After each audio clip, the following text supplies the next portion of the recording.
Hi, my name's Kelly. Welcome to my channel.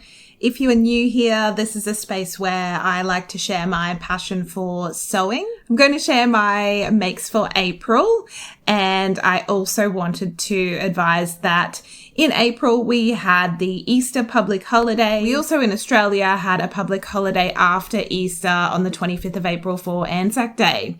So I actually took off the couple of days between the Easter public holidays and the Anzac Day public holiday. So I had 10 days off from work, and I didn't go away anywhere on holidays. My husband still worked those days, and my kids went back to school. So I had some nice quiet time to myself at home to potter around in my sewing room and be very, very productive.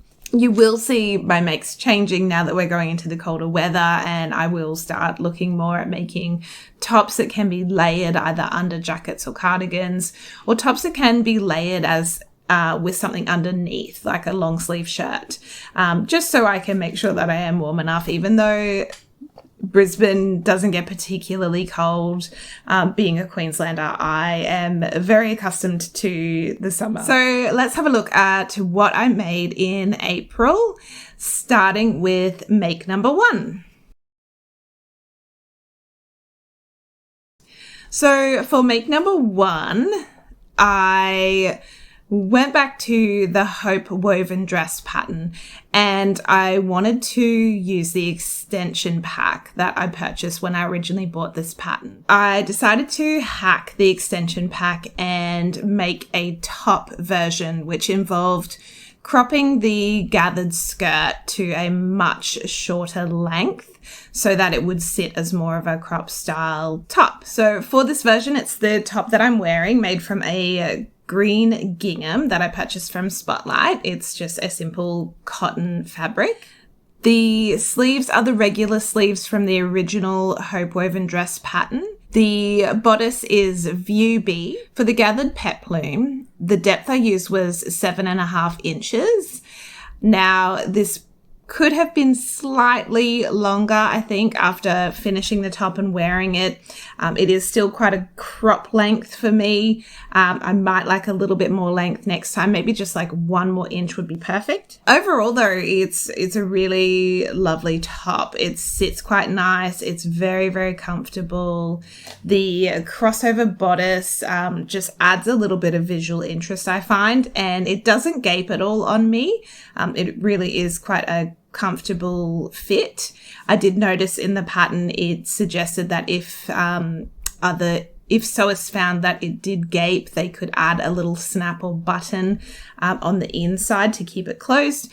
And I wondered if I would need to do that, but on wearing this style, for me, the fit is fine. The gathered sleeves are really lovely. I've made these on the other couple of Hope dresses that I've previously made, and they sit very comfortably.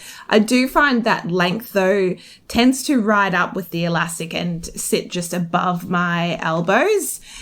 So sometimes that annoys me and I tend to pull it down. Other times it doesn't bother me at all. It's really just the style of having a gathered sleeve with elastic near the elbow. It's going to find its natural place to sit on your body. My second make for April is still the Hope woven dress. I've had a IKEA Duna cover sitting in my fabric stash, and I purchased it quite some time ago. Now, occasionally I'll buy fabrics that I know are outside of my comfort zone, and sometimes it's me questioning my own style and thinking that maybe I should embrace toning it down a little bit. Other times it's me really acknowledging that fabric is quite expensive, and if I can find something that works, that is not a traditional fabric, for example, a Duna cover, then I will go for it. And sometimes it works out, sometimes it doesn't. With this make, again, I used the bodice number B, which is the same as this top that I'm wearing. It has that crossover front.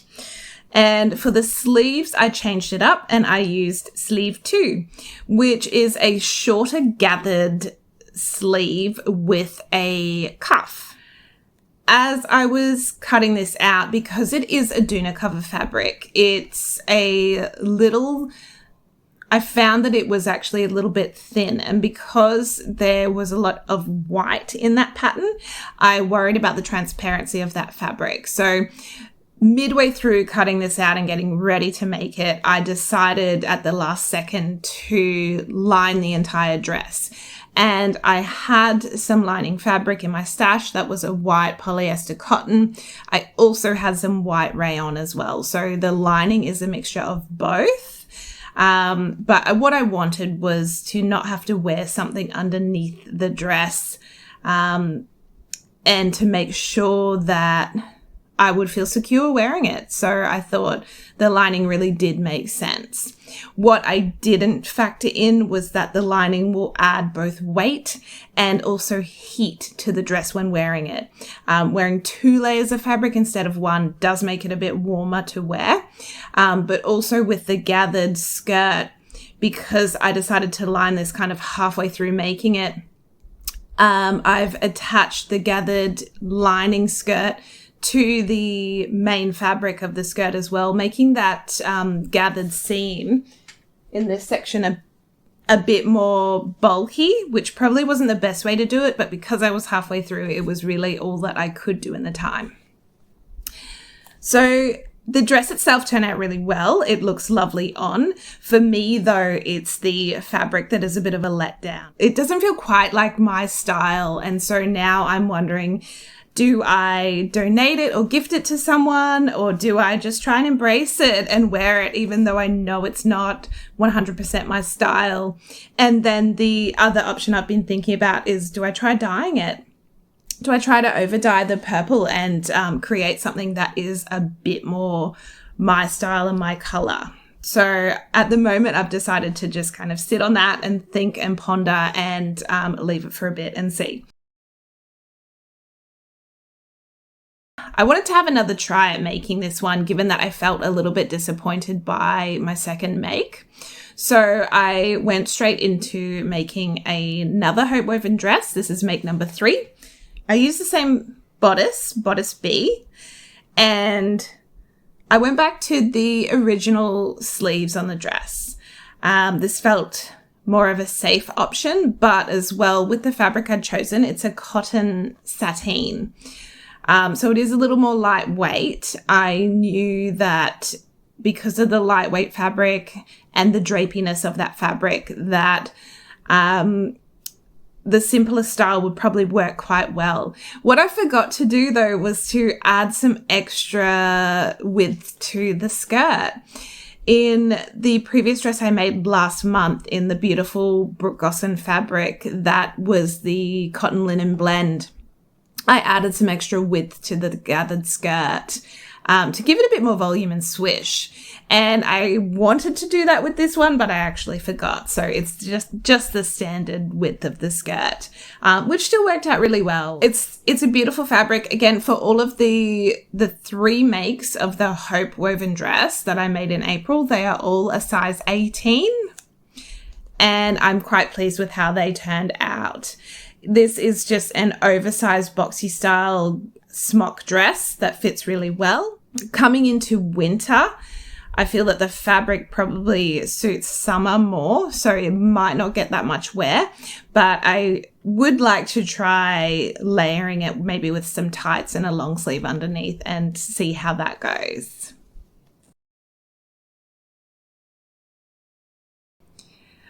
My 4th make for April, I decided to revisit the Megan Nielsen Sudley pattern. A couple of months ago, I made this pattern for the first time, and I did make some dresses and one top. I made View B, which is the top. And I used the elbow length sleeves, including the Peter Pan collar and the ties. For this style, I did go with the shorter length, which is a crop length. For me, it's the perfect length to wear with high-waisted jeans. This make was in a size 18, and the main fabric that I used was the Bubble O Bill print designed by Ellie Whitaker. She's a very awesome Australian artist who I really admire. From the previous versions I made a couple of months ago, something that I noticed was the Peter Pan collar, when it was made out of the same fabric as the rest of the dress, it tended to disappear. I wondered if it was because the fabrics that I used were quite bold prints, that maybe the collar was being lost because the fabrics were so busy. And with this Buffalo Bill fabric, it was the last of the roll. I think it was 1.7 meters. So I knew I didn't have a lot and that I probably would just be able to squeeze the top out of this. But I also decided to make the collar out of a pink and white gingham fabric to purposely create that contrast to make sure the collar would stand out as a statement on this top. And I'm quite pleased with how it turned out. It's definitely a bit quirky, a little bit different, and the collar certainly makes a statement, being that it is out of a different contrasting fabric. If I made this pattern again, I think that using contrasting fabric for the collar to make it really pop and stand out, including the ties, was a really nice feature, and I would definitely give that another go. The Megan Nielsen Sudley really is a very fast sew, given that the only closure on it is the ties around the neck under the collar. The option to make this top without the collar as well also makes it even quicker to make. This time I used some cotton poplin fabric and I had 2 meters to work with. So I had a little bit more and I knew plenty to make this top from. The fabric again is designed by Ali Whitaker and it's called Sweet Pea.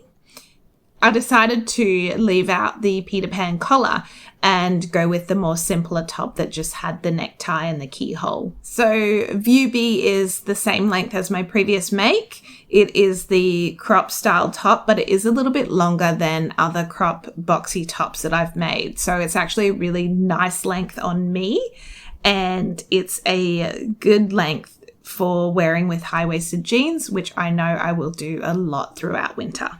This is a really lovely, simple make. It comes together quite fast without the collar. There's 4 pattern pieces, no bust darts. The most difficult part is the binding around the neckline and the keyhole. For me, it's something that I feel like I've got a 50-50 chance of getting it right. Sometimes my neckline binding really looks a little bit dodgy. Other times it turns out okay. And I am not sure. I'm never sure which way it's going to go. I do the same thing most times. I think it comes down to the fabric itself. Some fabrics with a neck binding just work a bit better than other fabrics. But I'm really pleased with how this one turned out. I think the top is very, very cute. It's got a bit of a retro vibe and it's going to look really great with jeans. The sleeves as well, they'll layer really nicely. I know I have a lot of bold, gathered, poofy sleeves in my wardrobe. So more of a straight plain sleeve will layer well under a jacket or cardigan. For my next make, this is a brand new pattern to me. And it's a pattern that has had a bit of a cult following in the sewing community that I've noticed. It's the Style Arc bob woven pants, and I've seen so many sewers make these pants. They are a elastic waist pant with pocket and a barrel style leg. Now this silhouette is new to me. I don't own any clothing that has that barrel leg shape, and I was really keen to give it a try and see if it's something that I like, that I can embrace in my style. I'm calling this my wearable 12 because it was a gamble size-wise how this was going to turn out, and I was okay with it not turning out perfectly. Size-wise, I cut a waist size 20 and a hip size 18, even though my actual measurements have me at a waist size 24. Once I had finished constructing them and tried them on, I realized that they are quite oversized.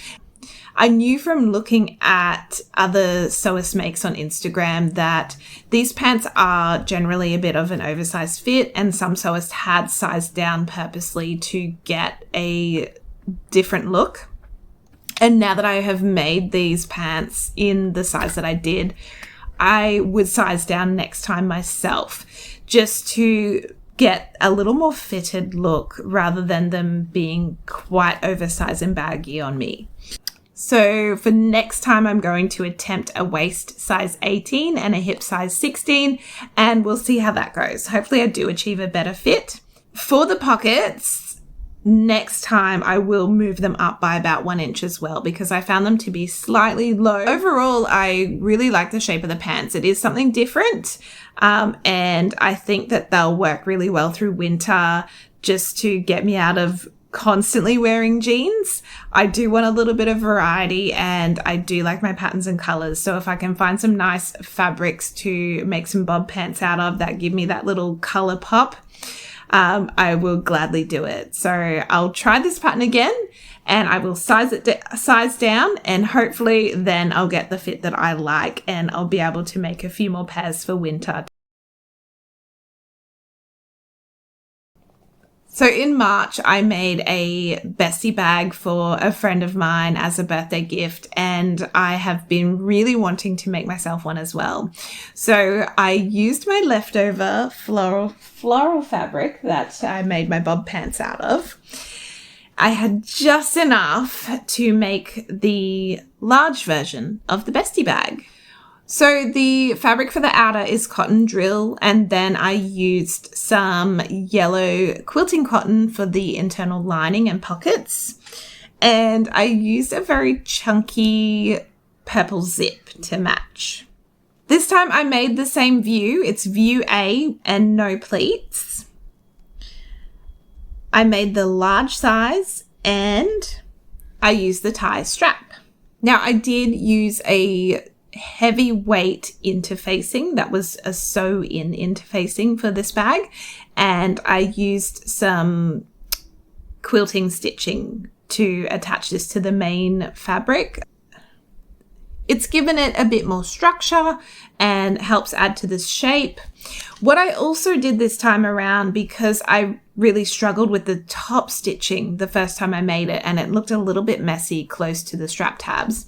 This time I thought, let's just leave it out. And so I did. The only top stitching that I have on this bag is on either side of the zip. The rest of it I didn't bother with, and it's worked out absolutely fine. It hasn't affected the use of the bag at all. So I cleaned out my sewing cupboard and my patterns, and I rediscovered a few top patterns that I hadn't thought of in a while. And the first one was the Collage gathered top by Matchy Matchy Sewing Club. When I made this, I only ever made the view that had the little cuff sleeves. I never made the long sleeve version. And so I thought, coming into winter, the long sleeve version is actually going to be perfect because it will layer really nicely as the top layer. I saw this fabric in Spotlight on special, and I immediately grabbed 2 meters. The colors just spoke to me as like a pastel rainbow. I knew it was my style and my vibe. What I did though with this pattern, because the bodice itself is constructed from multiple pieces, I took the opportunity to play with the direction of the stripes and purposely cut the shoulder panels on the cross grain, so that those stripes go horizontally, whereas the stripes on the gathered panels and the main bodice front piece sit vertically. I also cut the sleeves, the gathered sleeve part on the cross grain as well, just for a bit of visual difference to make it pop a little bit more.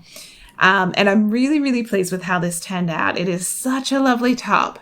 I looked back at when I previously made this top, And because it is a crop style, I had added 5 centimeters in length previously. And so I did exactly the same this time round. Last time I made it, I was a different size and I cut a medium. This time around, I have sized up and I've cut the size XL. And so adding the length to this top, I've had to do it in multiple sections. So the main front and back panel, which goes straight through the center, I simply added 5 centimeters to both of those. And then with the shoulder panel and the gathered panel, I had to halve that 5 centimeters and add 1 inch or 2.5 centimeters to both the shoulder panel and the gathered panel to make sure that the length would be even across the top. Adding the length for me turned out really well. I don't mind a crop style, but I want it to sit a little bit lower on me, like just below the belly button. And so for me, this length was perfect. I'm really pleased with it. And the swooshiness of this top is just so much fun. I love statement sleeves and I love gathers. And I also think with this pastel rainbow fabric that it's turned out really beautifully. So I'm very, very pleased with this one. I actually remembered to add a Molly Molly fabric label to this one. So it has a cute little bloom label in the back. The fabric, I think, is either a cotton linen blend or a cotton slub. I wasn't paying too much attention when I bought it, but I'm pretty sure it's either or. So overall, April has been a very, very productive sewing month for me. Again, I attribute that to having some additional time off in April, so I could just dedicate a whole bunch of time to sewing and sit in my sewing room in my happy place making things for myself. So in April, I have made 8 items, which is a very, very productive month of sewing for me. Overall, I am very pleased with what I've made, and my plans for May include more of the collage gathered top, more of the bob woven pants by Style Arc, and I am going to be making some more tops as well to try and make sure that my wardrobe has enough options for winter. So thank you so much for watching. Don't forget to like and subscribe if you want to keep up to date with what I've been making. And I will see you in my next video. Bye.